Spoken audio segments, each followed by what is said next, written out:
नमस्कार, आपके साथ मैं हूं ऋतिक सविता। स्वागत है आपका SPN 9 न्यूज में। दर्शकों, युवाओं का मुद्दा हमारे देश में चर्चाओं का विषय बना रहता है। आपको ये याद होगा कि तमाम जो युवा होते हैं वो कहीं ना कहीं गली मोहल्ले क्षेत्र विशेष राज्यों में जो है प्रोटेस्ट करते हुए नजर आते रहते हैं। क्योंकि लगातार देखा जाता है कि युवा रोजगार से वंचित रहता है।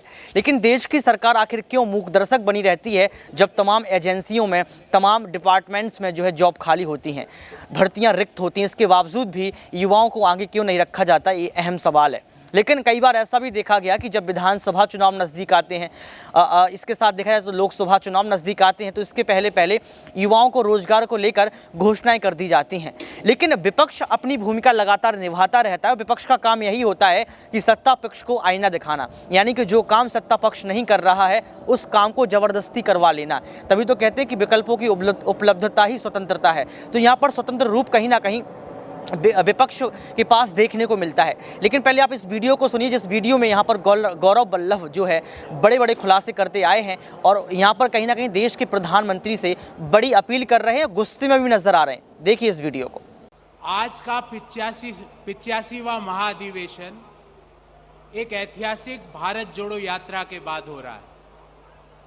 भारत जोड़ो यात्रा ऐतिहासिक इसलिए है कि इसने नफरत की राजनीति करने वाले लोगों को बैकफुट पे ला दिया है, पर उसके साथ साथ एक इकोनॉमिक काम भी किया है कि आज देश में मुख्य पटल पर चर्चा हो रही है निरंतर बढ़ती बेरोजगारी की, निरंतर बढ़ती महंगाई की।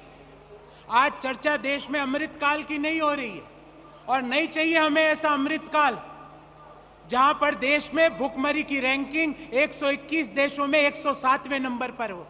हमें ऐसा अमृतकाल नहीं चाहिए जहां पे पर कैपिटा इनकम के अनुसार हम दुनिया के 197 देशों में 142वें नंबर पर हो। हमें ऐसा अमृतकाल नहीं चाहिए जहां पर 600 से ज्यादा हिंदुस्तान के लोग हिंदुस्तान छोड़ के दूसरे देशों में व्यापार सेट कर रहे हो। हमें ऐसा अमृतकाल नहीं चाहिए जहां पे देश में जेंडर गैप इंडेक्स 135वें नंबर पर हो। हमें ऐसा अमृतकाल भी नहीं चाहिए जहां पर दुनिया में सबसे ज्यादा गरीब आज कहीं है तो वो हिंदुस्तान में है, 23 करोड़ लोग गरीब हैं। दूसरी ओर यूपीए सरकार का 10 साल का काम वो है, और वो काम क्या था कि 27 करोड़ लोगों को गरीबी से बाहर लेकर आने का काम किया। हमने आर्थिक प्रस्ताव आज आप सबके सामने रखा, उसके 2-3 मुख्य बिंदुओं पे आपका ध्यान आकर्षित करना चाहूंगा। हमें ऐसा अमृतकाल नहीं चाहिए जो 45 साल की सबसे बुरी बेरोजगारी देश के युवाओं पर थोपता हो। हमें ऐसा अमृतकाल नहीं चाहिए जहां पे 60% हिंदुस्तान के काम करने वाले लोग रोजगार की तलाश ही नहीं कर रहे क्योंकि वो हताश हो चुके हैं सरकार की नीतियों से। और ये नोटबंदी से लेकर तालाबंदी का सफर हुआ, इस नोटबंदी से लेकर तालाबंदी के सफर ने सिर्फ एक ही काम कराया, MSME और छोटे उद्योगों पर ताले लगवा दिए। और आज जो मैं एक आंकड़ा आप सबके सामने रख रहा हूं, CIA consortium of Indian associations का एक आंकड़ा, वो कहता है 76% MSME लॉस में चल रहे हैं। अरे चलेंगे ही ना, क्योंकि देश की सरकार सिर्फ 2 लोगों के बारे में सोचती है, उस सेक्टर के बारे में नहीं सोचती जो 12 करोड़ लोगों को डायरेक्ट रोजगार देते हैं। उस सेक्टर के बारे में नहीं सोचती। MSME 74% MSME पिछले 5 सालों में या तो उनकी आय घटी है या वो बंद हो गए। ऐसे अमृतकाल से तो मैं कहूंगा देश के लोगों को विष देकर 2 लोगों को अमृत पान कराना अमृतकाल नहीं है, वो देश के लोगों के लिए विषकाल है। इसलिए हमने हमारे आर्थिक प्रस्ताव में भी, आपने ध्यानपूर्वक पढ़ा होगा, हमने कई मुद्दों पे बात की। एक अहम मुद्दा आपके सामने रखना चाहता हूं।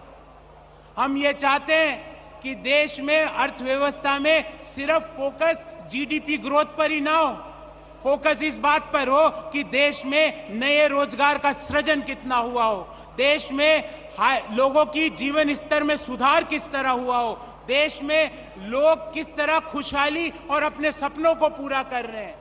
हमने ये प्रस्ताव किया कि हम जो आर्थिक हमारा जो मॉडल है जो 1991 का जो मॉडल डॉक्टर मनमोहन सिंह जी ने दिया, और उसके कारण देश में एक बड़ा तबका मिडिल क्लास आया। उस मिडिल क्लास को आज की सरकार की नीतियां लोअर इनकम ग्रुप में ट्रांसफर कर रही है और लोअर इनकम ग्रुप को पॉवर्टी में ट्रांसफर कर रही है। हमारे मॉडल में हम इंक्लूसिव डेवलपमेंट की बात करते हैं, ऐसे विकास की बात करते हैं जहां पे विकास यात्रा का फायदा हर व्यक्ति को मिले, सिर्फ 2 व्यक्तियों को नहीं। देश में अगर 10%, 8%, 6% विकास दर आती है तो सिर्फ 2 लोग आगे बढ़ते हैं। 600वें नंबर का आदमी दुनिया का दूसरे नंबर का रईस बन जाता है। अरे ये फॉर्मूला देश के युवाओं को भी दे दो मोदी जी, कि वो 600 नंबर वाला आदमी देश में दुनिया में दूसरे नंबर का रईस कैसे बन गया। देश के युवाओं को वो फॉर्मूला दे दो, MSMEs को वो फॉर्मूला दे दो। बार बार मुझे अपनी बात संक्षिप्त में समाप्त करने का निर्देश मिल रहा है। मैं आप सभी का, और जिन्होंने मुझे अवसर दिया है यहाँ पर खड़े होकर इस ऐतिहासिक महासम्मेलन में अपनी बात कहने का, मैं उनका आभारी हूँ। मैंने कुछ तथ्य आपके सामने रखे हैं। हम सबकी जिम्मेवारी है इन तथ्यों से देश के लोगों को और मतदाताओं को चुनावों से पहले अवगत कराएं और वापस ऐसी सरकार को चुनें जो लोगों के बारे में सोचती हो, जो लोगों से चुनी गई हो और लोगों के बारे में सोचती हो, जो सिर्फ 2 लोग ना चलाएं और 2 लोगों के बारे में ना सोचे। बहुत बहुत धन्यवाद। जय हिंद, जय भारत। तो देखा आपने इस वीडियो को देखने के बाद आपको पता लग गया होगा कि किस तरीके से यहाँ पर गौरव वल्लभ जो है बड़ा खुलासा करते हैं और गौरव वल्लभ की बात का कितना असर देश के प्रधानमंत्री पर पड़ेगा ये देखने को जो है मिलेगा लोकसभा चुनाव के पहले। लेकिन अहम सवाल ये है कि सुप्रीम कोर्ट की बात कर लो या फिर शिक्षक भर्ती की बात कर लो या फिर पुलिस भर्ती की बात कर लो या तमाम जो भर्तियाँ होती हैं जिसमें लगातार देखा जाए तो रिक्त स्थान होते हैं, उन रिक्त स्थान को भरने का प्रयास क्यों नहीं किया जाता है। देश के युवाओं के साथ पक्षपात करना क्या ठीक है? एक युवा जो समझदार होता है, एक युवा जो कहीं ना कहीं देश की राजनीति को बदल सकता है, देश की तकदीर को बदल सकता है, आखिर उसके साथ इस तरीके का बिहेव होना क्या ठीक है? ये सबसे बड़ा सवाल यहाँ पर खड़ा हो रहा है। आपको याद होगा कि 2014 के पहले हमारे देश में तमाम जो है आउट ऑफ कंट्रीज से युवा पढ़ने के लिए आते थे। नालंदा विश्वविद्यालय की बात कर लो, दिल्ली विश्वविद्यालय की बात कर लो, इलाहाबाद विश्वविद्यालय की बात कर लो, ये तमाम जो विश्वविद्यालय हैं इनमें कहीं ना कहीं आउट ऑफ कंट्रीज़ के छात्र मिल जाते थे। लेकिन आज ऐसा क्या हो गया कि 2014 के बाद लगातार देखा जा रहा है कि भारत देश के युवा आउट ऑफ कंट्रीज़ में पढ़ने के लिए जा रहे हैं।